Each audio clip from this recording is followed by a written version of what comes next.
After it's created by God, one-time, big-time creation, hindi na yan pwedeng ma-destroy.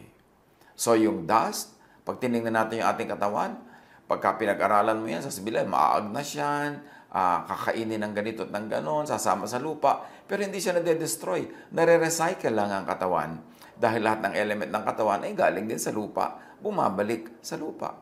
At ganon din ang espiritu na galing sa Diyos, cannot be destroyed, bumabalik sa Diyos. Quantum physics has a very interesting insight that parallels with the idea of eternal life. The idea of dying and raising up the dead, or the preservation of the spirit, is similar to the quantum idea of destroying and reconstructing matter. Sa quantum conservation of information, sinasabi na information cannot be destroyed. The amount of information contained in matter remains even if that matter is destroyed. Information is the way the particles are arranged. Even if the arrangement of particles is broken up, each particle still contains the information like it was arranged before. Particles of matter can be reconstructed because of the information they contain. So yan ang sinasabi natin na parallelism ng katuruan tungkol sa eternal life, na hindi naman talaga na-destroy yung katawan, re-reconstitute lang, na re-recycle, at ang espiritu, bumabalik sa pinanggalingan. So, hindi dapat katakutan ng kamatayan tulad ng sobrang takot ng iba. Parang the end na ng lahat. No, walang the end. Nagkakaroon lang ng bagong buhay. Kabilang buhay nga ang tawag dyan sa ating sariling wika. Kaya napakahalagang maintindihan natin na yung kamatayan ay paglipat lang. Pag-graduate nga ang tawag natin dyan eh. Paglipat sa isang uri ng promotion dahil biruin mo, babalik ang iyong spirito sa Diyos. Huwag dapat katakutan, huwag iwasan ng sobra-sobra kasi hindi naman talaga yan naiiwasan kung takda na. Why? Because death is part of life. It is part of nature. Psalm 89:48, who can live and not see death? Or who can escape the power of the grave? The obvious answer is no one. Walang isinilang ang hindi mamamatay. Kahit ka pharaoh, kahit ka emperor, kahit ka presidente, kahit ka religious leader, lahat pumupunta doon sa next chapter ng buhay, yung kabilang buhay. Walang nakakatakas sa ganitong uri ng pangyayari. Kaya useless na sobrang isipin at useless na katakutan. Ecclesiastes 7:1, the day of death is better than the day of birth. The day of death is better than the day of birth. Ito kaya yung equal sa tinatawag ng quantum physics na reconstitution, kaya better, because we get reconstituted. And death is, as we have said, inevitable, inescapable, cannot be avoided. Job 30:23, I know you will bring me down to death, to the place appointed for all the living. So magandang yan ay matanggap sa simula pa lang. Para kung nangyayari na meron tayong mahal sa buhay na binabawi, sumasa kabilang buhay, nalulungkot tayo, natural. Hindi natin gusto yan, lalo't mahal natin siya at mahal niya tayo. Pero huwag sobrang manimdim, huwag sobrang malungkot, at huwag sobrang magluksa kasi talagang yan ang appointment natin. Yan talaga ang naka-appoint sa atin that you are born and then you die physically. Ecclesiastes 7:2, it is better to go to a house of mourning than go to a house of feasting. For death is the destiny of everyone. The living should take this to heart. Mas mabuti pa daw pumupunta ka sa bahay na merong lamayan, merong luksa, kaysa sa merong handaan, kasi nakahanda ka na pag-iisipan mo at naihanda mo rin ang iyong loob sa darating na physical death. Kasi yan daw talaga ang nakatakda sa lahat. Kailangan daw seryosohin ito. Kailangan isipin at kailangan isa-puso, isa-isip na yes, lahat ng ipinanganak ay pupunta sa kabilang buhay. Yan dapat ang attitude natin sa mga mahal natin sa buhay, that we cannot be really together on earth in this situation. Kaya kung mamahalin mo, mahalin mo na. Para pag sumakabilang buhay, wala kang pagsisisi.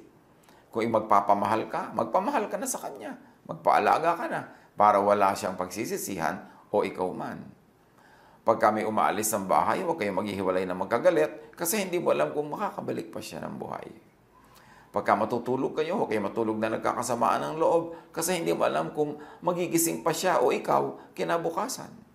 Hindi natin alam. Ang alam lang natin, ang lahat ay ka-graduate. Ang lahat ay sa kabilang buhay. Kaya dapat nakahanda ang ating loob. Wala tayong utang na hindi natin binabayaran agad para wala tayong pagsisihan.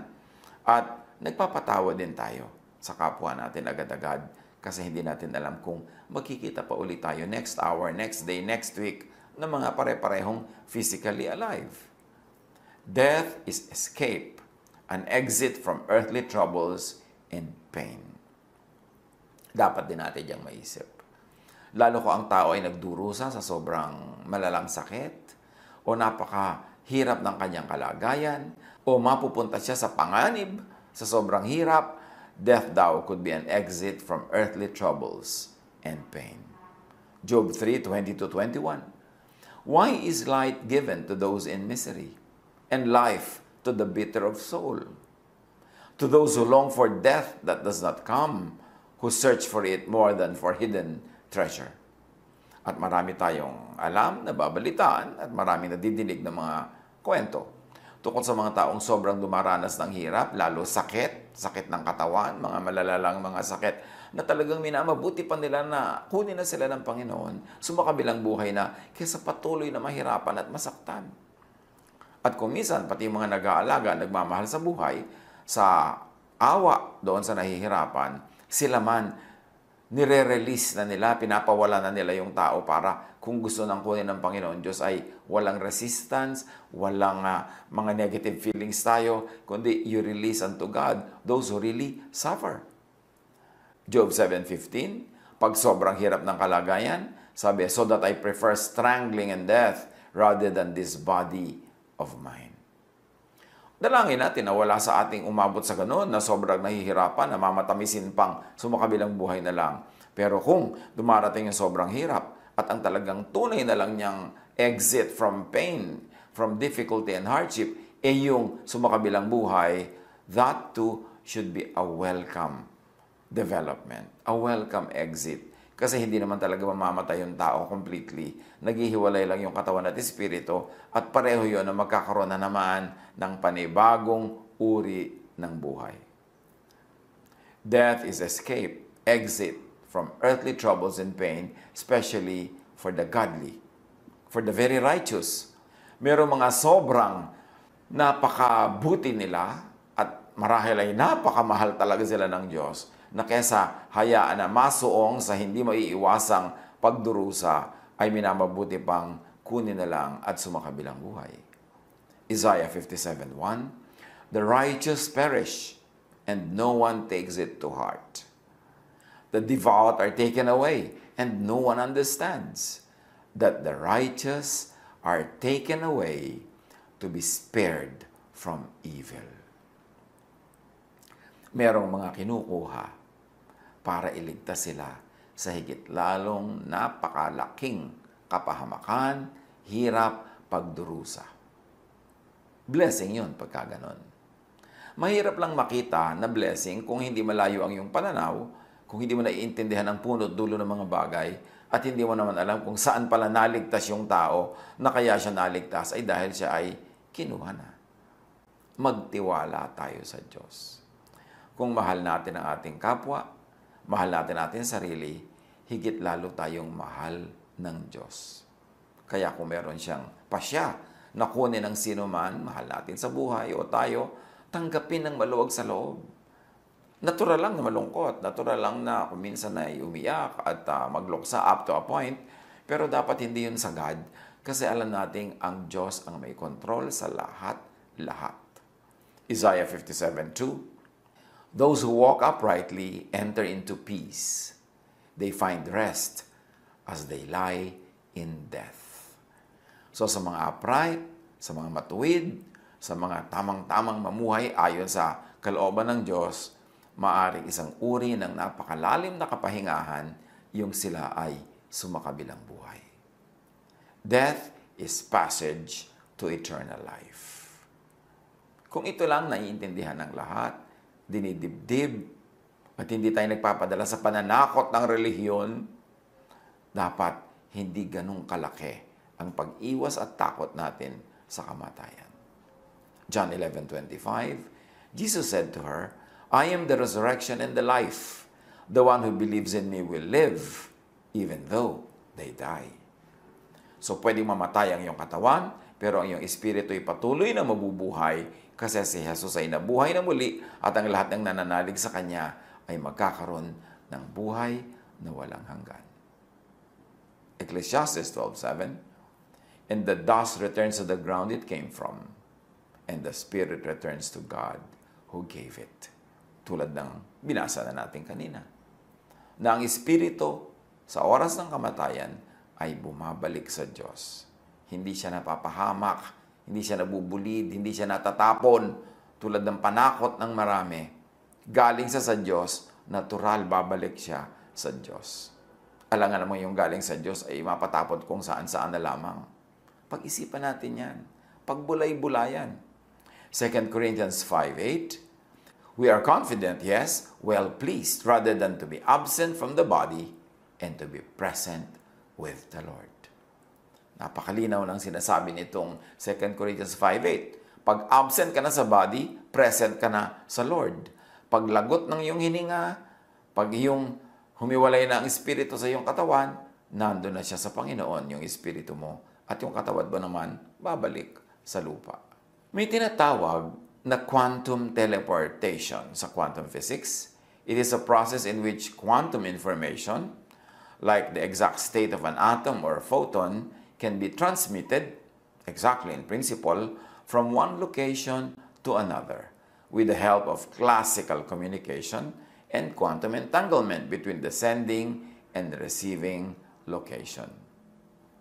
The process is done by entangling the particles of one object from the sending location and then recreates the object in the receiving location. Since entanglement allows you to affect both parties by just affecting its pair, you can recreate the entangled object to another location where it will be teleported to. This process requires that the original object be destroyed from the initial location and simultaneously recreated in the desired location. Yan ang sinasabi ng quantum physics. Sana naintindihan natin. Kung hindi naman, hayain na. Ang sinasabi lang noon, ang equivalent in spirituality, it is like dying here and being alive sa kabilang buhay. Lumipat lang. At hindi pwedeng lumipat patungo ron kung hindi siya mawawala dito. So, kailangan mangyari ang kamatayan para magkaroon ng buhay sa kabilang buhay, ng buhay na walang hanggan. How do you face death? Or how do you die another day? Live every day. Die once, but live every day. Minsan lang naman namamatay ang tao eh. Pero dapat lahat ng araw na hindi siya namamatay, dapat siya'y mabuhay. Yung buhay na buhay at mag-enjoy sa buhay. Hindi yung buhay na buhay ka, ang iniisip mo, kamatayan. Ang laman ng utak mo, kamatayan. Ang kinakatakutan mo, kamatayan. Sayang yung araw na to para ka mabuhay kung inubos mo sa isyo ng kamatayan. So get and have a life. Mahalaga na buhay ka. Maranasan mong ma-enjoy ang mga kulay ng mundo, ang mga amoy ng mundo, lalo siyempre yung mababango. No? Makita mo yung mga lasa ng mundo, malasap mo ang inilaan ng Panginoon. God made us, created our bodies to be very, very sensual, very sensuous. So huwag kang mag-guilty pag sensual ka, kasi Diyos ang naglikha, ang lumikha, ang nag-design ng ating buong pagkatao. John 10:10, the thief comes only to steal and kill and destroy. I have come that they may have life and have it to the full. So ang gusto ni Jesus, ang buhay natin talagang buhay na buhay, masigla, nararanasan natin ang lahat ng mga tama at magagandang bagay. Sabi niya, ang kalaban, dumating lang yan para kayo nakawan, patayin, sirain. Pero ako, ang gusto ko para sa inyo, buhay. Buhay na punong-puno, masaya, masigla, makulay. So, how do you face death? Enjoy your life. Para pag natapos na yung buhay na ito, wala kang pagsisisi, hindi bitin, hindi kulang. How do you face death? Minimize pain, so you don't die many times but only once. How do you face death? Maximize pleasure. Para bawat araw na buhay ay sulit, at kung nagwakas na ang buhay na ito, di nagwakas, pero na-maximize mo na yung pleasure na inilaan sa iyo ng Diyos. Psalm 16:11, You make known to me the path of life. You will fill me with joy in your presence, with eternal pleasures at your right hand. Punong-puno ng magandang plano ang Diyos para sa ating buhay. Pero kung minsan, yung religion na nagtuturo sa atin na magdusa, magtiis, gutumin ng sarili, lagi na lang magtimpi, kahit na hindi naman masama yung gustong gawin, lagi na lang magsakripisyo, hindi yan ang hinihingi ng Diyos. Minsan, religion lang ang humihingi nun. Pero ang kalooban ng Diyos para sa atin is to have a full, beautiful, meaningful life. That's the way to die, by living well. Because when you have lived well, then come death if it should come. Total, hindi naman yan naiiwasan at nakatakda sa lahat. Pero wala kang pagsisisi at pagsisisihan. Ecclesiastes 2:10, sabi ni Solomon, pinakamarunong na tao sa buong mundo, pero pinakamasipag, ang daming ginawa, deserving niyang maging happy at mag-enjoy ng pleasures. Sabi niya, I denied myself nothing my eyes desired. I refused my heart no pleasure. My heart took delight in all my labor, and this was the reward for my toil. Si Solomon, naubod ng sipag sa kanyang buhay, napakaraming project, napakaraming ginawa, napakatalino, ay nag-enjoy sa buhay. Ang matatalino, mag-e-enjoy sa buhay. Kasi ang buhay ay regalo ng Diyos at ang enjoyment ay kalooban ng Diyos.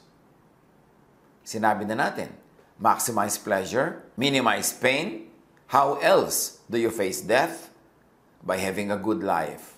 Do the most good. Yan din ang ibig sabihin ng good life. Hindi lang yung para sa sarili mo yung good, kundi para rin sa kapwa. Sa abot ng iyong makakaya, lagi kang gumagawa ng mabuti sa kapwa, lalo sa mga kawawa, sa mga maralita, sa mga api, sa mga gutom at uhaw, sa mga nagiginaw, sa mga kinakapos. Do the most good. That's how you face death. So that when death comes, you know that you have done the maximum good that you could do within your power. You will go and face your God. You will face your Maker with a very, very glad heart. Psalm 34:14, Turn from evil and do good. Seek peace and pursue it. So when you turn from evil and do good, when you seek peace, you are ready for death anytime. Galatians 6:9, Let us not become weary in doing good, for at the proper time, we will reap a harvest if we do not give up. And that time could be earthly time or heavenly time. In any or in both cases, doing good will reap a very good harvest. And when you have done all this, you minimized pain, maximized pleasure, did the most good, and when you are called by God, then meet your Maker. Amos 4:12, Prepare to meet your God. At yung pagpe-prepare na yan, hindi lang puro religious activity, religious sacrifice, kundi enjoyan mo ang buhay na ipinahiram sa'yo, magpa-enjoy ka rin sa kapwa, maging mabuti ka, at yan ang paghahanda mo to meet your God. Ipagsusulit mo na yung mga ibinigay niya sa'yo, sumulit, na parami mo, parang yung parable of the talents. Yung ibinigay sa'yo, tumubo, itinanim mo, namunga. So yung ibinigay sa'yo ng Diyos na talent, tumubo, namunga. Ang ibinigay sa'yo, ipinahiram na oras, na-enjoy mo, na-enjoy ng iba, nakagawa ka ng maximum good, then you can meet your Maker anytime. And if I go and prepare a place for you, sabi ni Jesus, I will come back and take you to be with me so that you also will be where I am. So, nakahanda si Jesus na tayo tanggapin. Pagka nalagot ang ating hininga, instantly, nandun na tayo sa presence ng Diyos. What's the worry? Malulungkot lang yung mga naulila, yung mga naiwan dahil mamimiss yung pumunta sa kabilang buhay. Pero yung pumunta sa kabilang buhay, sa sarap ng kasama ang Panginoon, sa ligaya sa kabilang buhay, siguro hindi niya mamimiss yung earthly life kung saan napakaraming problema at napakaraming misery. So, ang totoo nun, kung nalulungkot tayo pag merong sumakabilang buhay, nalulungkot tayo para sa ating sarili, hindi para sa Kanya. At ang maganda, ang mabuti, pag meron tayong mahal sa buhay na kinuha na ng Panginoon, luwagan natin ang ating dibdib, i-release natin yung tao, yung espiritu niya to God para maluwag ang lahat, para magaan sa lahat. Unless you are clearly, loudly, inescapably being called to die today, live. Live muna. Mabuhay. Do not be preoccupied with death. Die another day. You have only one day to die out of the many days that God gives you. And in all those other days that you are not dying, live. Get a life, have a life, and give life to everyone that you could give to. Huwag magmukmok. Huwag ubusin ang pagkakataon na sana ay sumasaya, nagpapasaya sa pag-iisip ng ganitong mga bagay. Isulit ang buhay. At pag dumating na yung oras na tayo tinatawag para gumraduate, tanggapin ng maluwag kung tayo yung tinatawag at yung mahal natin sa buhay kung siya ang tinatawag, tanggapin din natin ng maluwag and release to the Lord the people, the spirit of the people that He is calling to go back to Him. Natural lang na malungkot pag may iswa sa kabilang buhay. Pero pag naaalala natin ang mga ganitong bagay, tiyak na mababawasan ang ating lungkot. Baka magkaroon pa nga tayo ng spiritual joy. Lalo na kung yung taong tinawag ng Panginoon na umuwi na sa Kanya ay hinango sa pamamagitan ng kamatayan ng katawan, hinango mula sa hirap, hinango sa pagdurusa. Let us live as long as God gives us life. And when the Lord calls us, let us heed the call and meet our Maker.